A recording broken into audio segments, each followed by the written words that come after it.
Sri Sachidananda Sadguru Sainath Maharaj Ki Jai. Sri Sai SATCHARITRA, an Insight. Episode 167. My humble prostrations at the lotus feet of our Sadguru Sai.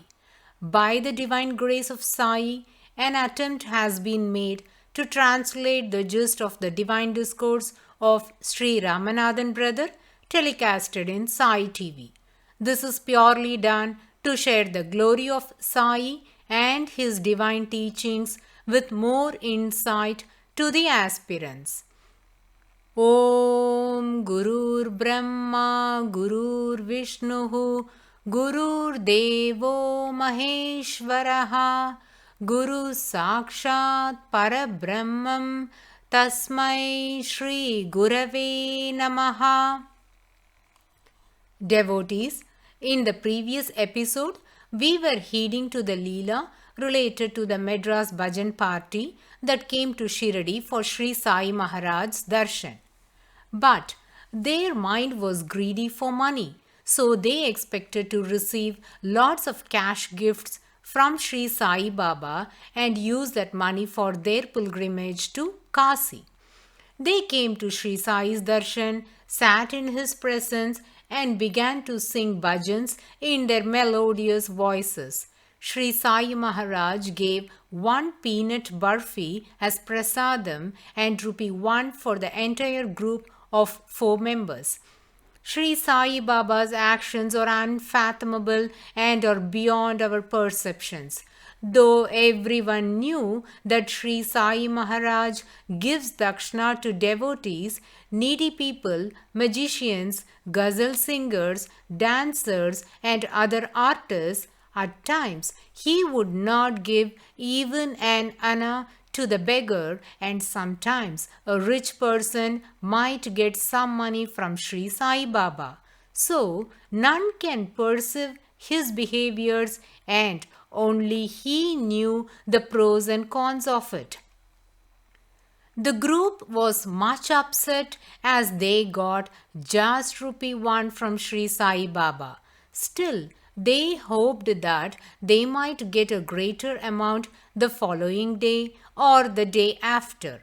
Hence, they extended their stay in Shiradi, but all they received was either ₹1 or ₹2, not beyond that.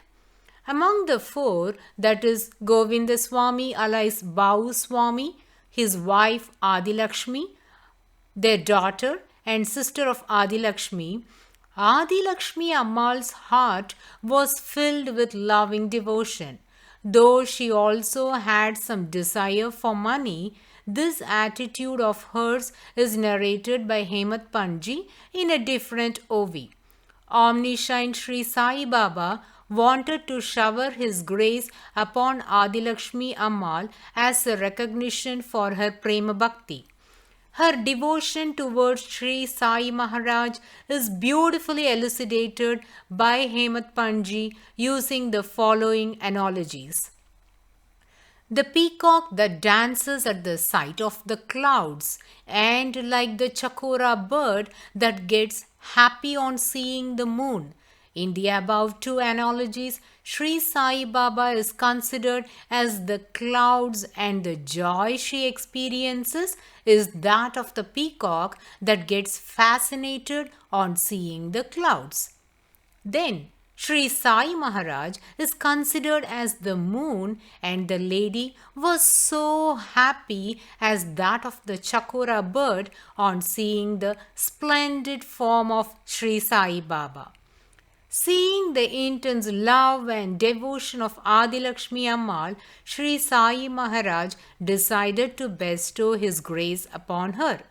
During the noon arati, he gave her the darshan of Lord Rama because the favorite deity of Adilakshmi Ammal was Lord Rama. Hence, Sri Sai had revealed that form to her. Her joy was boundless. One day, when the Madhyana Arati was in progress, the lady, seeing her Ishta Devata, began to clap her hands in joy, and tears poured from her eyes like stream of water. All others were surprised at this sight and were wondering at this unusual sight. Even her own family members were amazed at this sudden change in her. She has seen the consort of Janaki Mata. The same evening, she was describing this scene to her husband thus: "You all were witnessing the Arati of Sri Sai Baba, whereas what I saw was Lord Ram in the place of Sri Sainath. He had the complexion of the blue lotus, the wish-fulfilling tree of the devotees, the elder brother of Bharat, the joy of Sita, and the son of Dasharath. I saw Janakinath adorned with a crown, wearing earrings, a garland of wild flowers, garbed in yellow and with 4 hands. He held the conch, discus, and mace on his chest, that were the marks of Vishnu on the chest, and he was adorned by the Kaustuv garland. I saw that enchanting form of the divine Sriman Narayana. He may appear as a fakir begging for alms in the streets of Shirdi door to door, but I saw the heart and soul of Janaki, the entrancing archer. He may seem to be an Auliya for others, but I saw the heart and soul of Janaki, the divine Purushottama. Sri Sai Maharaj, the embodiment of kindness, gave her darshan as Ram to appreciate her loving devotion. Her husband Govinda Swami listened to all these narrations, and basically he was keen on getting money from Sri Sai Baba.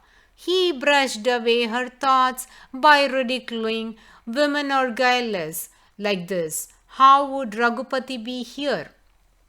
The innocent and devout see what is in their heart.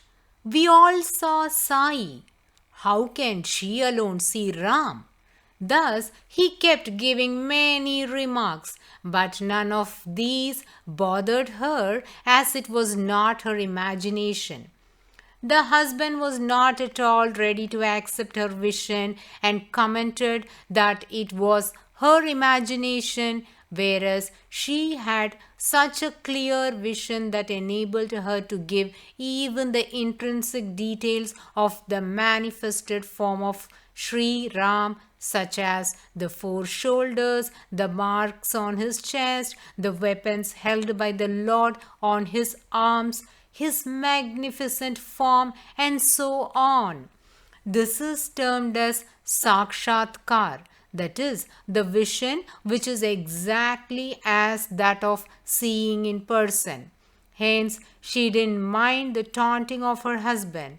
This revelation of Sri Sai Baba as Sri Rama has been quoted by Pujya Sri Narasimha Swamiji in the 793rd verse of Sri Sai Sahasranamavali as Om Rama Rupa Pradarshakaya Namaha.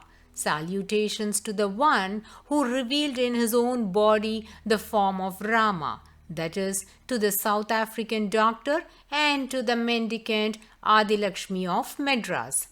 Thus, the faith of the lady was affirmed by Sri Sai Maharaj. She was immensely happy. In the 12th chapter of Sri Sai SATCHARITRA, Sri Sai Maharaj appeared as Lord Ram to a South African doctor. Hence, this is not the first time that Sri Sai Baba revealed himself as Sri Rama. Similarly, Sri Hemat Panji mentions that whenever Adilakshmi Ammal's mind was calm, she would get the darshan of Sri Ram. But later, the greed for money polluted her mind, as that is the nature of greed. But now, Sri Sai Baba, knowing her desire and to accept her loving devotion, gave her the darshan of her favorite deity and fulfilled her desire. This reminds me of Kabir's Doha, says Ramanathan brother. Kabir रेक सिंदूर की काजल दिया ना जाए, नैनुम रमया rummy रहा, दुजा कहाँ समाई. Meaning, Sri Kabir Das says in this couplet that everything has its own importance and place. Nothing can take the place of other things. Like where there is a line of vermilion, kajal cannot be given. The use of vermilion in place of vermilion and kajal in place of kajal cannot be interchanged. Similarly, when drama is sitting in the eyes, how can anyone else reside there? Only God can be accommodated in the eyes and heart, and there is no place for anyone. Also, in another doha, Sri Kabir Das says, Jaha kam taha naam nahi, Jahan naam nahi wahan kam. Dono kabud nahi mile, Ravi Rajni ek dam. He who remembers God knows no sensual pleasures. He who doesn't remember God takes delight in sensual pleasures. God and sensual pleasures won't unite, as there can be no union of the sun and the night. Sri Sai Maharaj asserts the same thought to the rich man who came to get Brahmanyan, that greed and Brahman are two opposite poles and would never coexist. Similarly, for Adi Lakshmi Ammal, when her heart was filled with devotion, she had the vision of Lord Rama. But when her heart was greedy, she didn't see the Lord, as both cannot be present in the same heart. So, devotees might question, in that case, how she had the darshan of Sri Ram now. Though she was having the desire to get money from Sri Sai Maharaj, Hemat Panji elucidates it very skillfully, and let's listen to it now. Though she was aiming for money, the moment she had the darshan of Sri Sai Maharaj, her heart was filled with loving devotion, and instantly her sins and bad thoughts were annihilated. Merely being in the presence of Sri Sai Maharaj, her mind was purified and was elevated spiritually to have again the vision of Sri Ram, and out of mercy, Sri Sai Maharaj manifested into the form of Sri Ram and showered his grace upon her. Although this group came to Shiradi to get more money, the most merciful Sri Sai, out of compassion, blessed them by giving spiritual experiences. Govinda Swami, however, was a devotee of God, ridiculed his wife when she expressed her vision to him. Sri Sai Baba decided to impart wisdom to him through a dream. This chapter is aptly titled by Hemat Panji as Narration of Stories of Dreams. This dream is loaded with associations related to spirituality. A devotee by name Dr. Pillai asked Govinda Swami to express his dream in writing. Accordingly, he browsed through his diary, wrote it down in detail, and handed it over to Shirdi Sai Samsthan. This dream clearly depicts the attitude of Govinda Swami before and after the vision. The dream is as follows. Govinda Swami was in a big city. The prisoner of the police has tied his hands with ropes so tightly behind him that the very bones creaked. There was a lockup. Folding both his hands, he spoke in humble and pitiable voice. Baba, having heard from your fame, I came to your feet. Why has this happened to me when you are present here?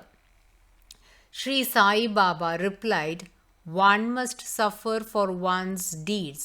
The man said with great humility, "I have not done anything wrong, at least not in this life, whereby I have to suffer this hardship." At which Sri Sai said, "Then it must have been in another life." He then replied, "What do I know about the previous life? And if at all there is anything, it should burn to ashes by your darshan, certainly. It should burn like a blade of grass in the fire at your darshan. Why then have I not been freed from it?" To this, Sri Sai Maharaj said to him, "Do you have so much faith?" For which the person replied in affirmative. Now, Sri Sai Baba instructed him to close his eyes. So Govinda Swami stood with his eyes closed as instructed. At that moment, he heard a sound as if someone had fallen. He was shocked by this sudden sound, quickly opened his eyes and looked around. He found himself free and the policeman lay on the ground, covered with blood.